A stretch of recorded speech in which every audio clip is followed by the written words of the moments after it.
Hello, আসসালামু আলাইকুম।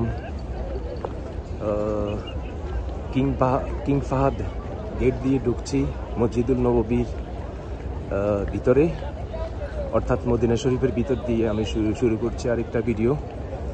আপনারা আমার ভিডিও দেখা মাত্র সাবস্ক্রাইব করবেন, পাশে থাকা বেল আইকন ক্লিক করে রাখবেন। আজকে বিভিন্ন জায়গার ভিডিও আমি আপলোড করব আপনাদের জন্য। আমি ঢুকলাম কিং ফাহাদ গেট দিয়ে সামনের দিকে। সামনে এগুলো হচ্ছে সম্ভবত তুরস্কের হাজি। এটা হচ্ছে কিং ফাহাদ গেট, এটা হচ্ছে ভিতরের দিক মসজিদুল নববীর। এবং আমি ডান দিকে যাচ্ছি। ডান দিকে আমার একটা ব্লগিং ভিডিও হচ্ছে। আমার ভিডিওগুলো সর্বোচ্চ 5 থেকে 6 মিনিট, সর্বোচ্চ 7 মিনিটের ভিডিও হয়। আপনারা আমার ভিডিওগুলো দেখা মাত্র সাবস্ক্রাইব করবেন, পাশে থাকা বেল আইকন ক্লিক করে রাখবেন, আমি যেন নিত্য নতুন ভিডিও আপলোড করতে পারি।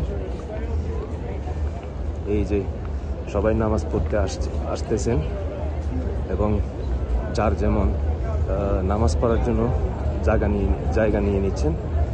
নবীজির রওজা মোবারক আমি ভিডিও করবো আজকে, দিনের বেলার ভিডিও এইসব। আজকে আমি শুধুমাত্র ভিডিও করার জন্যই ছুটি নিয়েছি। আমি ডান দিকে গিয়ে মসজিদুল নববীর যতটুকু ভিডিও ক্যাপচার করা যায় আপনাদের জন্য আমি ইনশাল্লাহ আপলোড করব আজকে। ধন্যবাদ সবাই। আমি বর্তমানে মসজিদুল নববীর ভিতরে ভিডিও নিচ্ছি। এটা হচ্ছে ভিতরের অংশ, অর্থাৎ ডান দিকের সাইড। সামনে যে দেখতে পাচ্ছেন এগুলো হচ্ছে মসজিদুল নববীর সিকিউরিটি, অর্থাৎ আর্মি। সামনের দিকে আমি ডানের দিকে গিয়ে আরও সিন নিচ্ছি।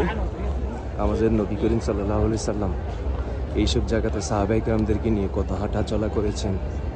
এটা একটা গেট, 18 নম্বর গেট। গেটটার নাম আমি জানি না, আপনারা দেখতে পাচ্ছেন। এটা হলো মূল মসজিদের বাহিরের দিক। এখন ভিতরে যেতে হলে, ভিতরে ভিডিও করতে হলে হয়তো পারমিশন লাগবে। পারমিশন নিতে হয় অ্যাপের মাধ্যমে। আমি চেষ্টা করব অন্য কোনো দিন। আজকে আমি বাহিরে ভিডিও নিচ্ছি মসজিদুল নববী, অর্থাৎ মদিনা শরীফের ভিতরের ভিডিও করছি আপনাদের জন্য। আপনারা আমার চ্যানেলটিকে সাবস্ক্রাইব করবেন, পাশে থাকা বেল আইকন ক্লিক করে রাখবেন।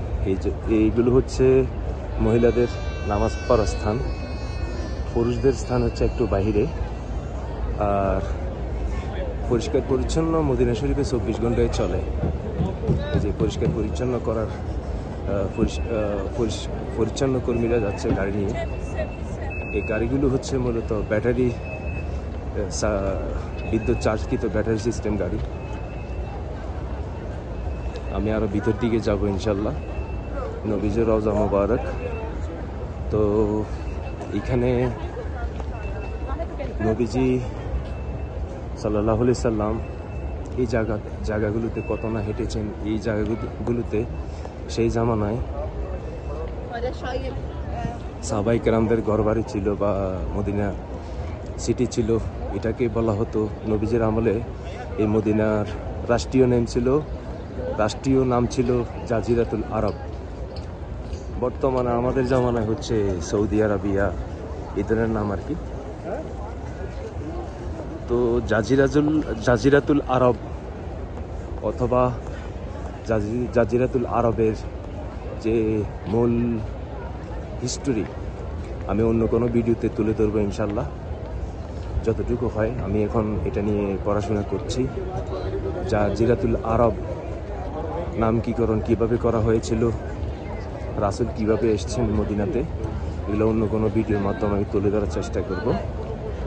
তো আমি সামনের দিকে যাচ্ছি। আজকে বাদল আসর, অর্থাৎ আসরের পরে আমি ভিডিওটা নিচ্ছি।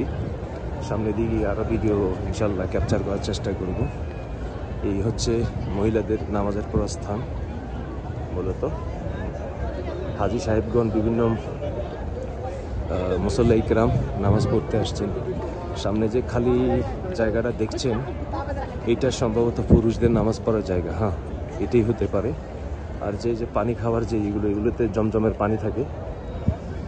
হাজি সাহেবগণ এখান থেকে জমজমের পানি নিয়ে পান করেন।